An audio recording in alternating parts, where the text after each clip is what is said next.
Hey, how's it going, everyone? So what am I working on now? Well, I'm working on my Kia. This is the Kia that I bought, and I just put a motor and tranny in it. I bought it needing a motor and tranny. So what I did was, there's another video out there of me taking it apart, and this is all done, complete. It runs. The car desperately needs a bath. I don't know if you can see. It's been sitting for years, and it is absolutely filthy. So, but everything's all done. What am I doing now, though? I'm going to change the oil. I figure, let me make a video on changing oil. Maybe, some people don't know quite how to do it. So I'll show you. It's relatively simple. I got the engine hot. It's not boiling hot like, middle of August where somebody drove to Arizona and back. But it's hot. And you want to do that because it'll suspend any molecules that are, or any debris, whatever you want to say, in the oil. It'll suspend it. It'll stay suspended for a while. You don't want to do it when it's cold because then the cold oil just sits all over the motor. It takes forever to drain out. I'd rather do it hot. So this is what I do. Okay, let me show you. Now, the top engine cover is already off of this thing. This thing, it wasn't there to begin with. So I shouldn't say that. It was there. I had taken it off. I got to figure out where I put it. It might be in the other car. So here's what I always do. I take the dipstick and I pull it out and I just let it hang like that. And then you look, this calls for 520. I don't use full synthetic unless it calls for it. Now, I always take the cap off. Take the cap, and I stick it at the hood latch. Always, always, always. Do this stuff first. Do the stuff underneath the hood first before you drain the oil. Why? What if you can't get the hood open? And you just drain the oil. Now what? You're stuck. Open the hood. Take the cap off. Stick the cap there. Why do I stick the cap there? Well, first off, I can't close the hood. Let's say something happens and I get taken away from this car. I get called out for whatever reason. Something happens and I'm not back with the car. Somebody has to pull this thing out. Well, guess what? They see the dipstick hanging out. They see the oil cap there. Even if they didn't see the dipstick hanging out, if they tried to close the hood, they can't because the oil cap's in the way. So then they're going to be like, oh, well, let's check the oil. At least you would hope. So that's why I do that. So, number one, get the hood open.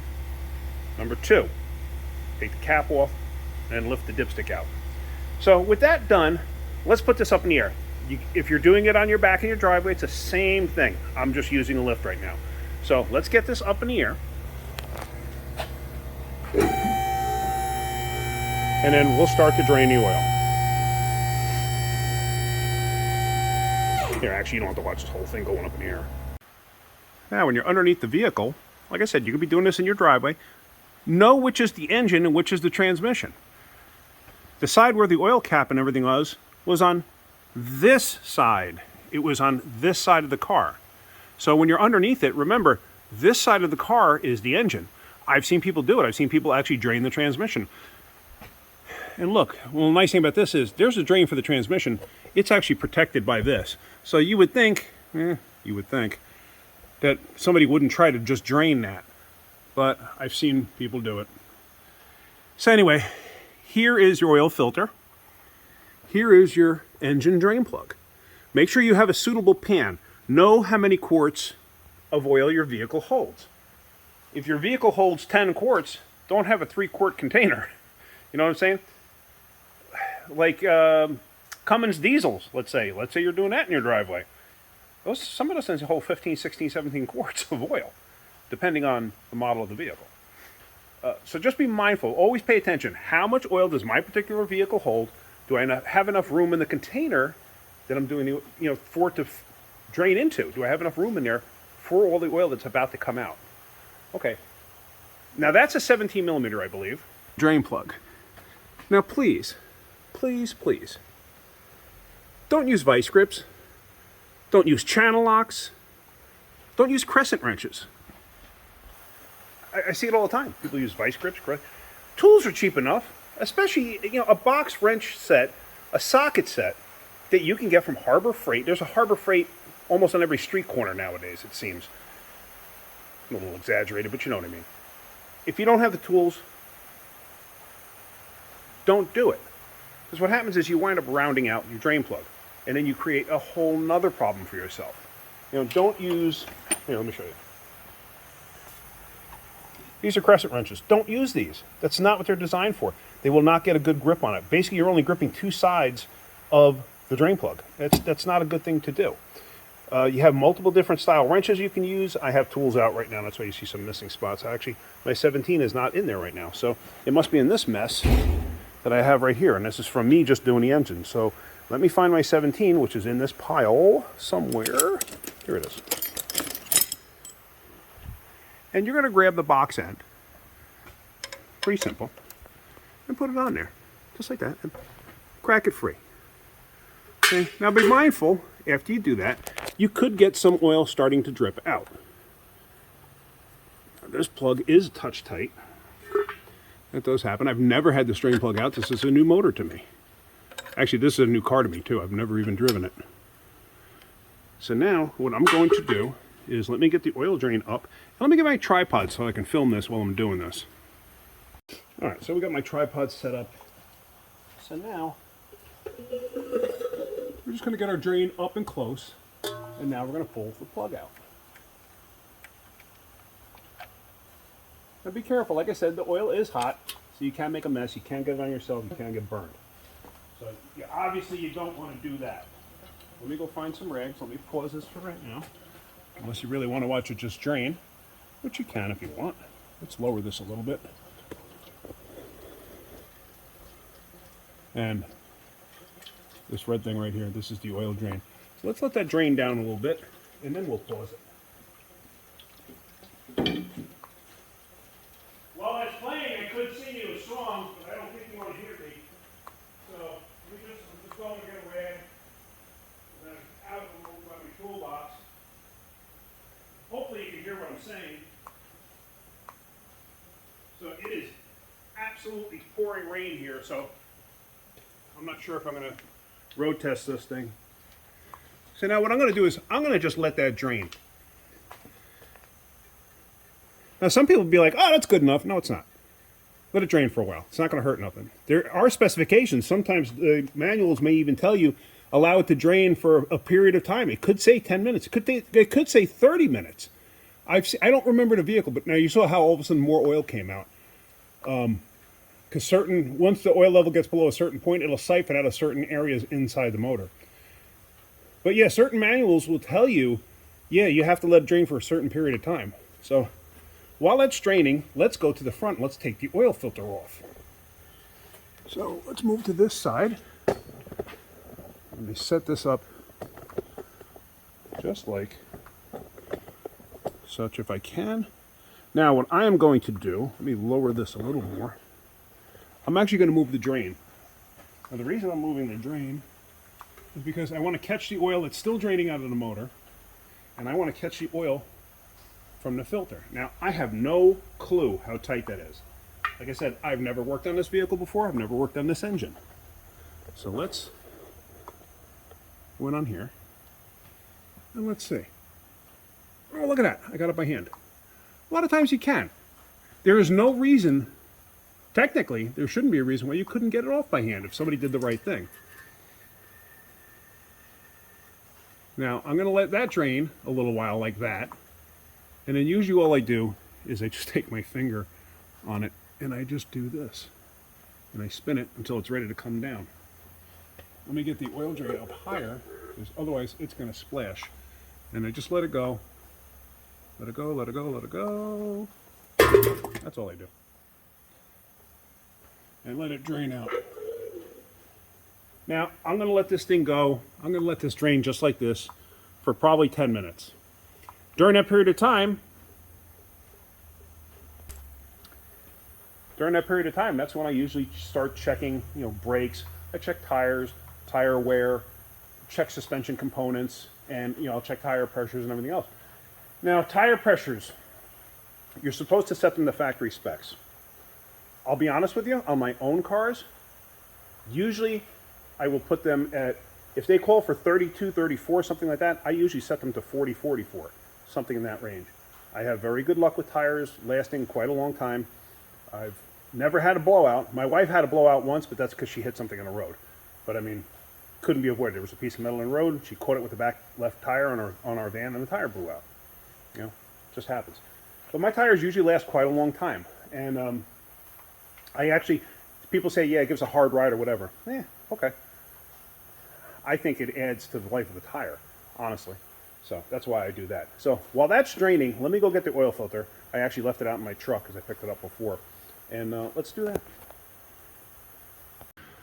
One thing you want to do is take a rag, wipe off the gasket surface where the oil filter goes, and run your finger on it and feel for any nicks or anything like that.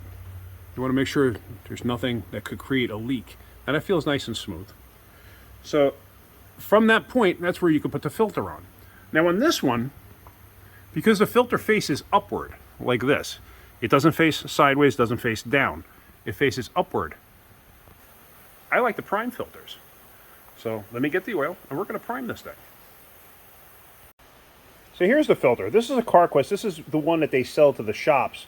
This is like the low line value filter, but these are actually extremely good filters. I prefer these over pretty much any of the other filters that are out there. I've been using these for years, never had any issues. I would take these over a Fram any day. I don't care what Fram you're talking about either. These things are a good quality filter, and they're not expensive. So if you go to an AutoZone, not an AutoZone, an Advanced Auto Parts, and you go up to the counter, ask them for the filter that they sell to the shops. And it's the basic red filter. I forgot what they call these things, Value Line or whatever. But anyway, these are a great filter. I don't know who actually makes it for them, but I've been using them for years. I mean, I'm talking years. So here I have my oil, it's STP 520. And all I'm going to do is I am going to prime the filter.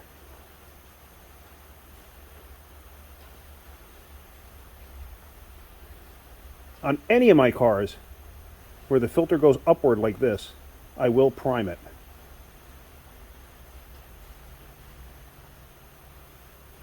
So now you let that sit, let it drain down inside because it'll saturate the filter medium, and then do it again till you can get it up there. Now, if you have a filter where you can't prime it, so be it. Some of my vehicles, my Chevy pickup truck, I can't prime the filter because it's sideways. You can put a little bit of oil in it if you wanted to. There's really no point to it. But on some vehicles, depending on the vehicle, I'll actually pull like the coil fuse out or something like that, something so it won't fire, depending on the vehicle. Most of the times I don't even bother, but it just really depends on the vehicle. So let me let this soak through. I'm going to top it off again, and then we're going to put the filter on. Let me show you that. All right, so now with the filter primed, I'm not going to show you because it'll just spill out. It's actually over the top. Wipe a little bit of that oil on the actual seal itself. You don't have to go crazy, just a little bit. And then screw it back on. Now, in the process of doing this, see that? I did overfill it slightly. It's not a big deal, just wipe it off. Now, if you ever wonder, on many filters, I don't know if it physically says it on here. Yeah, right here. It's kind of hard to see it, but right there, basically it tells you 3/4 to 1 turn. What they're talking about is once a gasket touches, which that's touching, it wants you to go 3/4 to a turn. So that's honestly about 3/4 of a turn. You don't have to go any more than that. I've seen people actually put, you know, like a strap wrench on them and tighten them up that way. There's no need. This is plenty tight. They're like, oh, I don't want it to leak. I don't want it to fall off, whatever. No, that's not what you do. It's not how you do it. Because then the next time I go to take this off, it's going to be tight. See that? I could still move it. It's not a big deal. So, with that being said, let's go and start putting the drain plug. Let me clean that off a little more. And we're going to go and start putting the drain plug in. So that part of it's done. I wiped it down. I'm going to wipe it down again when I'm done because there may be a little more of a drip because I can't get the rag up in between there. So now we come back to this side. Let's move the camera to here. And let's put the drain plug in. Always inspect your gasket. Make sure you got a gasket on there. Now when you screw this in, if you don't know how tight is tight, there is a torque spec. I'm not going to go through a torque spec because I know nobody's going to bother torquing these things. Or at least very few of you will. Now, let me grab a shorty wrench.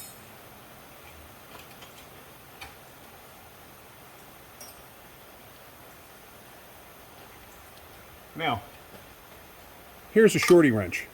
If you look, it ain't that big. I'm going to use that. Let's get it down snug first. There, it just bottomed out. Let me back up a little bit. And let me lower this a little bit. Now, whoops, sorry.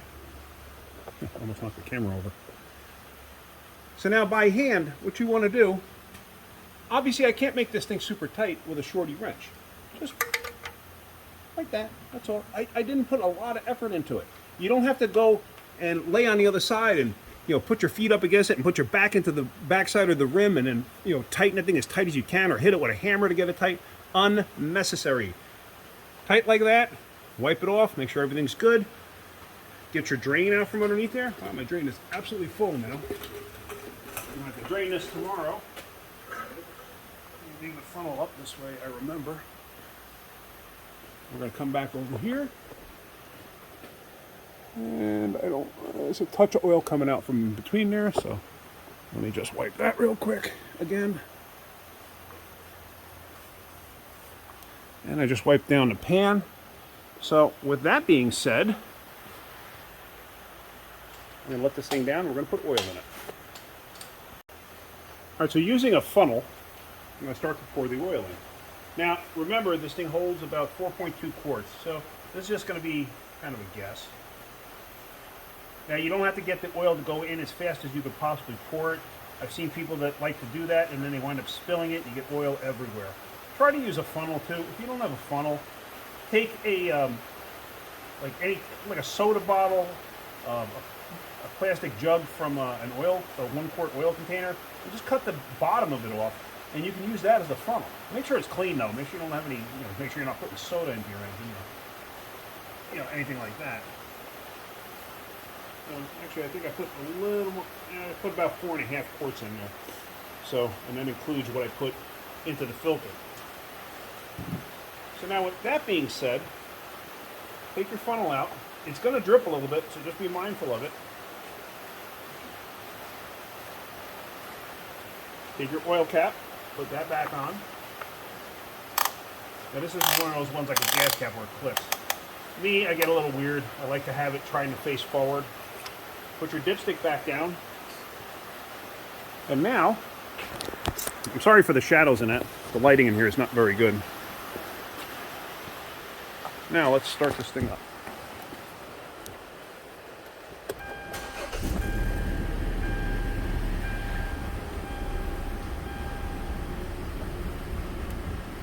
Alright, so it should have good oil pressure.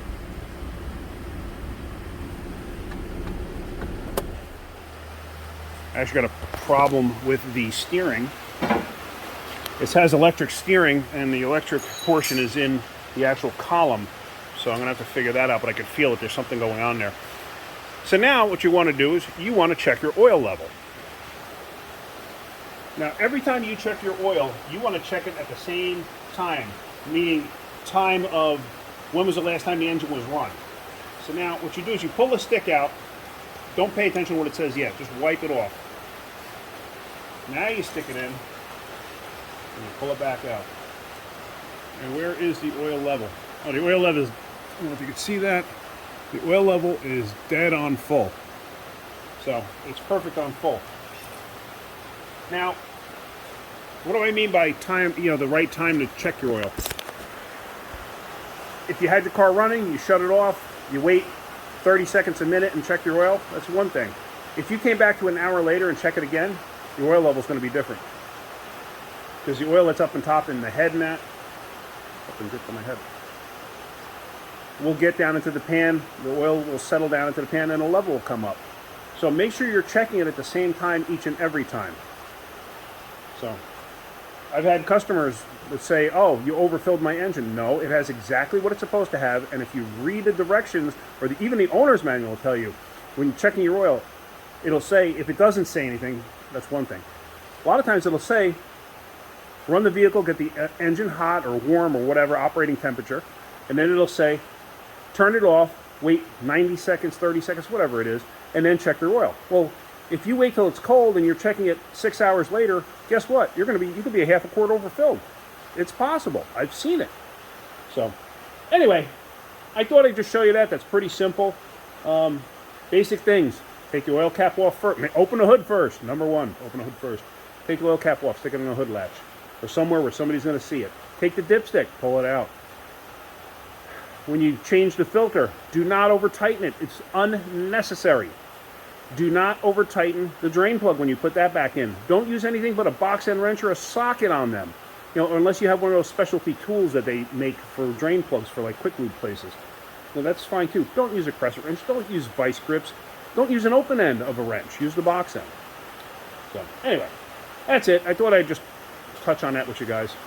Simple, easy stuff. All right? So, anyway, if you're getting something out of my videos, hit that like button. If you could, please subscribe. All right, guys, have a great day. Keep wrenching.